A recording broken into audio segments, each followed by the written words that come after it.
Wow. I'm thinking a lot about yesterday when there was a storming of the Capitol building. It was a shock. I did not expect it. I had no idea.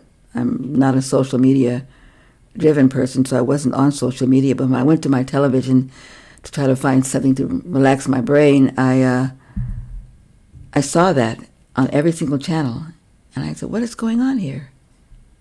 You know, I just throngs of people climbing the walls, breaking down the windows and the doors, and I kept asking myself as I'm looking, "Where are the police? How is this allowed to happen? What is different about this that the police are not there to create order, or they're not stopping these people from climbing up?" I was shocked. And I said, there's something unusual, to be nice about it, but something really weird to me was taking place. How is it that they could have that many people, thousands of people, gathered to demonstrate? Well, yeah, sure, we can do that, but to climb the walls and to break windows, and there's no police around? And I began to look closer at the people. I said, these are not black people. These are mostly white people. Is that why the police are not there? I don't know. I'm just asking the question. Then listening a little more, I heard that that the National Guard can only be called in by the president. And this president was not calling them in because this demonstration was set up to support his concern about the election results. But as I kind of took a little glance backward, I thought, well, there's something good about this also. It's showing us something that we have just as citizens taken for granted. And it's like the pandemic, for me, is waking us up. We're being awakened, brutally awakened from a slumber of casual comfort. We just take whatever is given and believe whatever is said too often, I think, as a general population. And this is saying, wake up, wake up. Something's happening here. What it is ain't exactly clear, but it is an opportunity for us. Something has to be changed and cleared. And I don't know, and I don't believe that it can happen by just changing the laws or changing the rules or changing this, because those things get get manipulated all the time.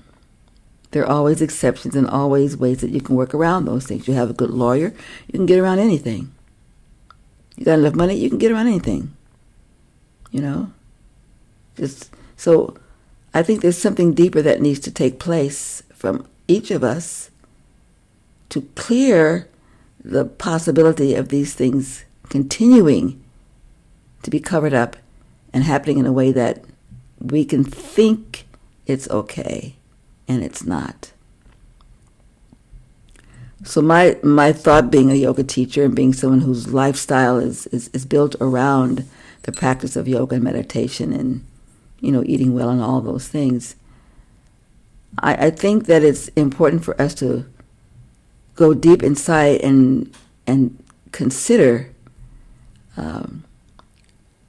what we can do on that energetic level to make an adjustment in how we are thinking as a people.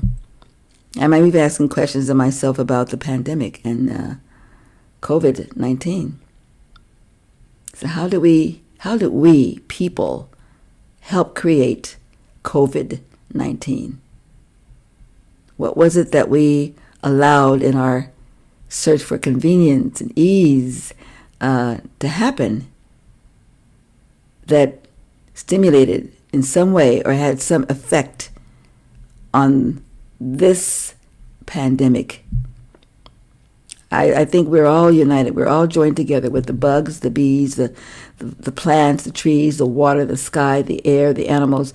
There's an energetic connection between all of us. All of us are helping to create this planet as a balanced place where all these living elements can thrive and survive.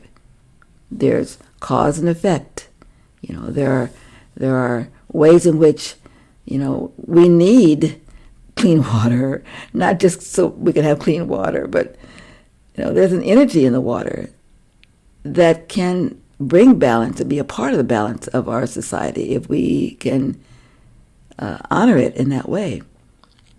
To me, that's where the ancient traditions and the ancient wisdoms of the first people on this land, the Native Americans, the first nations here, and also in places of Africa and places in South America where those traditions are still very close, in Australia, where the traditions are close, where they have a water god, where you pray to the water, where you honor the ancestors and the